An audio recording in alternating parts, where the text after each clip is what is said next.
Hello mọi người, hôm nay Diễm làm một cái món bánh mà nhận được rất là nhiều yêu cầu. Cái món bánh này lần đầu tiên Diễm làm là khoảng năm 2013-14 gì thì phải. Lúc đó Diễm làm với chị hai Diễm thì hai chị em làm, lúc đó thấy công thức nó chưa có ngon lắm. Rồi sau này Diễm học hỏi những cái kinh nghiệm chia sẻ thì Diễm điều chỉnh lại công thức thì Diễm thấy công thức này nó rất là ngon. Bây giờ mời mọi người cùng vô bếp làm món bánh cam hay là bánh rán mè lúc lắc với Diễm nha. Đầu tiên mình sẽ đi chuẩn bị cái phần nhân bánh thì Diễm có 200g đậu xanh, mình sẽ vo rửa sạch, không có cần ngâm ha. Sau đó mình sẽ cho vô khoảng 500ml nước mình lấy cái tay mình đo một lóng tay là được. Diễm sẽ nêm vô đây 1 muỗng cà phê muối, thì có muối như vậy giúp cho cái nhân của mình nó đậm đà, nó ngon lắm nha. Mình bật bếp lên khi mà mình thấy nó sôi rồi thì mình sẽ hạ xuống lửa trung bình và mình hớt bọt cho sạch. Và mình sẽ tiếp tục để cái lửa trung bình này nấu cho đến khi mà cái nước nó cạn xăm xắp cái mặt đậu nha, như vậy nè. Thì mình sẽ dùng nắp mình đậy lại và mình sẽ nấu ở cái lửa nhỏ trong vòng 20 phút thì mình sẽ được cái đậu xanh chín mềm. Diễm nhớ ngày xưa ăn cái bánh cam ở Việt Nam cái nhân nó màu nâu nâu mà nó thơm mà nó ngọt thanh ngon lắm. Thì Diễm thấy nếu mà mình dùng cái đường thốt nốt này nè, mình làm cái nhân thì cái nhân của mình nó ngọt thanh, ăn nó không có bị ngán ha. Thì nếu mà mình không có đường thốt nốt thì mình dùng đường thường cũng được. Thì Diễm cân ở đây khoảng 7 cục nhỏ này thì nó được 106g thì nếu mà mình ăn ít ngọt hơn thì mình bớt lại nha. Và tiếp theo là cái bột dừa này, tại vì Diễm có bột dừa nên Diễm sử dụng, nếu mà mình có dừa tươi nạo ra thì nó càng ngon nha, có tí xíu dừa vô thì nó thơm cái nhân. Đậu xanh sau khi mà nấu chín mềm rồi thì mình sẽ bật bếp lên lại và Diễm sẽ cho vô đây khoảng 50ml nước giúp cho cái đậu nó loãng ra bớt để mình cho đường vào. Tại vì đường này nó cũng hơi to đó, Diễm có cắt ra rồi nhưng mà nó cứng quá đi. Khi mà mình thấy cái đậu nó sôi lên thì mình cho đường vào ha. Mình khuấy lên cho đường nó tan ra hết. Mình sẽ để lửa trung bình nha. Nếu mà nó văng ra quá thì mình hạ lửa xuống thấp thấp tí xíu. Diễm sẽ cho vô 20g bột dừa và mình sẽ khuấy ra cho nó đều. Cái này lúc mình khuấy thì mình cẩn thận ha, nếu mà mình để lửa cao thì nó văng ra nóng lắm. Mình khuấy tới khi nào mà mình thấy nó đặc lại nè. Cái này đợi thêm tí xíu nữa nè, như vậy là được nha. Đừng có để đặc quá thì lúc nguội nó sẽ bị khô cứng lại, không có ngon. Mình nhắc khỏi bếp và mình sẽ để cho nó nguội nha. Thì cái nhân này Diễm làm xong Diễm cân thì nó khoảng 600g Bây giờ Diễm đi giới thiệu bột. Thì bánh cam cái bột chính của nó là mình dùng bột nếp nha, rồi mình sẽ thêm vào một ít bột gạo giúp cho cái bánh mình nó giòn và nó cứng hơn đó. Nhưng mà nếu mà mình thêm nhiều quá thì cái bánh mình nó sẽ cứng quá, không có ngon. Tiếp theo là Diễm sẽ có 80g khoai lang mình nấu cho chín mềm nha. Mình dùng khoai lang vàng cũng được, khoai lang trắng cũng được, và dùng khoai tây cũng được. Nhưng mà khoai lang thì Diễm thấy cái vị nó ngon hơn, nó thanh và nó làm cái bánh mình nó mềm, nó xốp hơn.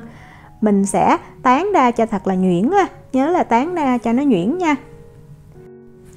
Diễm cân vô đây 300g bột nếp và 30g bột gạo. Còn nếu mà mình thích cái bánh nó cứng hơn thì mình thêm tí xíu bột gạo và bớt bột nếp lại. Diễm đông vô đây 1 muỗng cà phê là 5g bột nổi nha. Mình dùng cái với lòng mình khuấy cho cái hỗn hợp khô này nó đều với nhau. Rồi mình sẽ đi cân 300g nước, 160g đường, nếu mình ăn ít ngọt thì mình cân 140g nha. Rồi Diễm sẽ cho cái khoai lang này vào luôn và mình bắt lên bếp mình sẽ nấu cho cái hỗn hợp này đường nó tan và nó chưa có sôi nha, tức là nó bốc khói lên như vậy và mình nghe giống như là nó sắp sôi vậy đó. Thì mình sẽ nhắc khỏi bếp, khói bốc lên rất là nhiều nếu mình quan sát kỹ. Đó là như vậy. Thì mình nhắc khỏi bếp và bây giờ mình đi nhồi bột. Thì hôm nay Diễm sẽ nhồi bột bằng cái máy này, còn nếu mà mình không có máy thì mình nhồi tay cũng được ha. Mình sẽ bật máy lên cái tốc độ thấp nha, Diễm để số 1 và mình sẽ cho từ từ cái hỗn hợp nước này vào trong bột. Nếu mà mình nhồi tay thì mình dùng cái đũa bếp hay cái cây gì cứng cứng mình khuấy nha, tại vì cái nước này nó rất là nóng. Nếu mà mình thấy cái bột nó dính trên cái thành quết bột nhiều nè, mình sẽ lấy cái cây quết bột đó, mình quết nó xuống và mình cũng quết ở dưới cái đáy của cái âu luôn nha, tại vì ở dưới có thể bột khô nó còn nhiều quá. Sau đó mình tiếp tục mình bật máy lên cho máy nó nhồi khoảng cỡ thêm 2 phút nữa. Sau 2 phút thì Diễm sẽ cho tiếp vào đây 100g bột nếp nữa nha. Thì á, cái lượng bột nếp á, tổng cộng là 400g, nhưng mà nếu mà mình nhồi xong mà mình thấy là nó hơi khô á thì mình thêm tí xíu nước vào, còn nếu mà nó hơi nhão quá đi thì mình sẽ cho thêm tí xíu bột nếp vào nha. Với cái công thức bột này thì Diễm đã làm nhiều lần và Diễm canh chỉnh thì Diễm thấy nó rất là ngon rồi. Đó, mình sẽ nhồi ở cái tốc độ thấp trong khoảng 5 phút, không có cần nhồi nhiều. Khi mà mình thấy cái bột á, nó dẻo á, và nó mịn như vậy là được nha.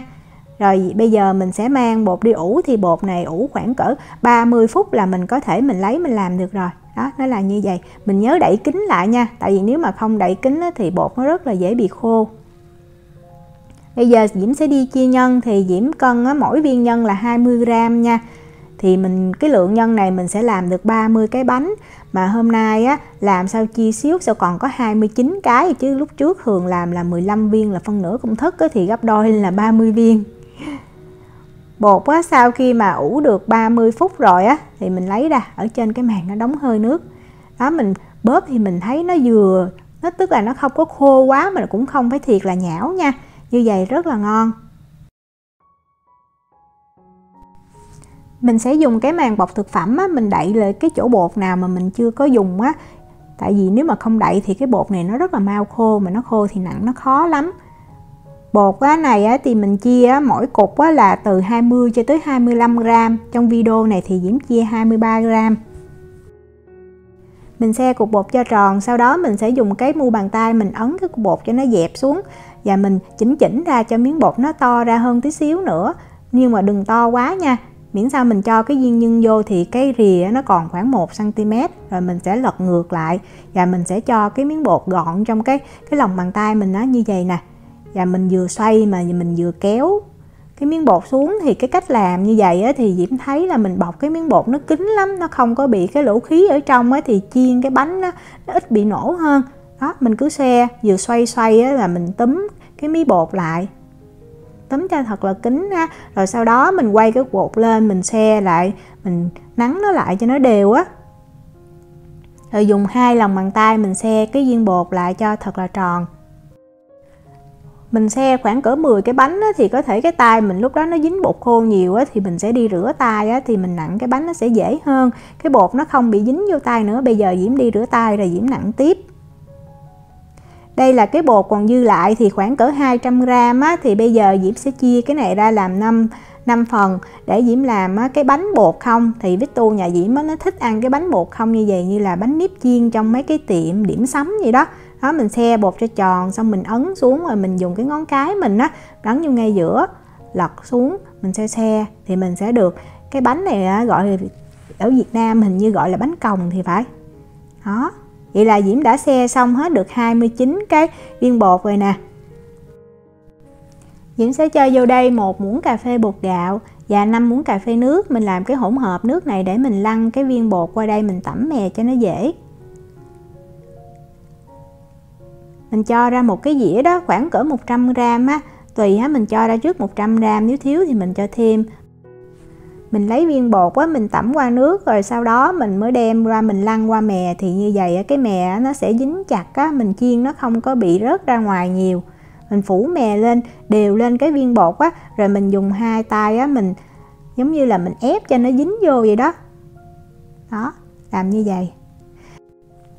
Hôm nay á, Diễm tẩm mè là 16 cái bánh thôi, còn lại á, thì Diễm để nguyên, tại vì Victor nó thích ăn là không có mè đó. Với lại Diễm để nguyên để Diễm dễ hướng dẫn hơn cái lúc chiên làm sao để cho mình cái bánh của mình nó không có bị bể ra hoặc là nó bị nổ đó. Mình tẩm nó cho thật là đều. Vậy là đã xong rồi. Bây giờ mình sẽ đi chuẩn bị chiên nha. Thì chiên cái bánh này á, nếu mà không có tẩm mè thì mình nhất định mình nên dùng cái nồi hoặc là cái chảo chống dính nha. Còn nếu mà có mè thì mình dùng cái nồi bình thường cũng không sao. Dầu nóng á, mình sẽ cho cái đũa vô nè, mình xem nó nổi những cái bọt li ti là được. Thì cái nhiệt độ á, của nó là khoảng 120 cho tới 150 độ C á, là chiên bánh rất là ngon. Mình cho bánh vô từ từ nha, để nó văng dầu ra ngoài.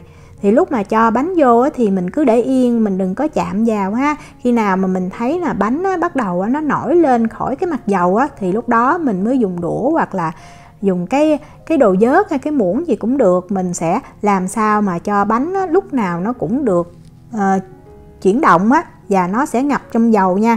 Tại vì nếu mà không ngập trong dầu á, thì nó sẽ, cái phần không ngập trong dầu nó sẽ bị phồng lên rất là nhiều và có thể nó bị bể ra luôn.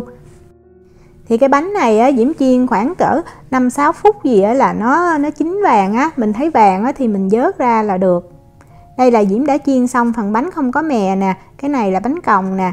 Thì những cái này á, đây cái này là nó ngập dầu nè, nên nó tròn, nó căng lên rất là đều, trong khi cái này nó không ngập dầu thì ở chỗ đó nó mỏng quá, nếu mà mình chiên nhiều quá có thể nó cũng bể ra luôn á.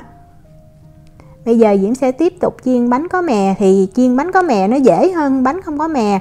Mình cũng cho bánh vào và mình cứ để yên á. Khi nào mà mình thấy bánh nó nổi lên á thì mình sẽ nhẹ nhàng nha, thiệt là nhẹ nhàng á, mình dùng đũa mình ấn nó xuống cho nó ngập dầu. Và mình giống như mình cũng xoay xoay nó đó, thì cái bánh mình nó căng phồng lên rất là ngon. Nhẹ nhàng thì nó không có bể ha. Khi mà thấy vàng đều á rồi á thì mình vớt ra thôi. Vì hôm nay làm có cái phần bánh là không có mè đó, nên Diễm sẽ đi làm cái phần mà nước đường. Thì Diễm sẽ cho vô 50ml nước và mình cho khoảng cỡ 30g gừng nha. Mình nấu lên cho sôi á, khi sôi rồi á thì Diễm sẽ cho vô đây 100g đường thốt nốt. Làm cái nước đường này á, mình nên làm cái đường vàng á, hoặc đường thốt nốt thì cái màu đường của mình nó sẽ đẹp hơn. Cái đường thốt nốt này của Diễm cái màu nó cũng hơi nhạt. Mình sẽ nấu ở cái lửa trung bình á, cho tới khi mà mình thấy cái đường này nó đặc lại, nó sệt á.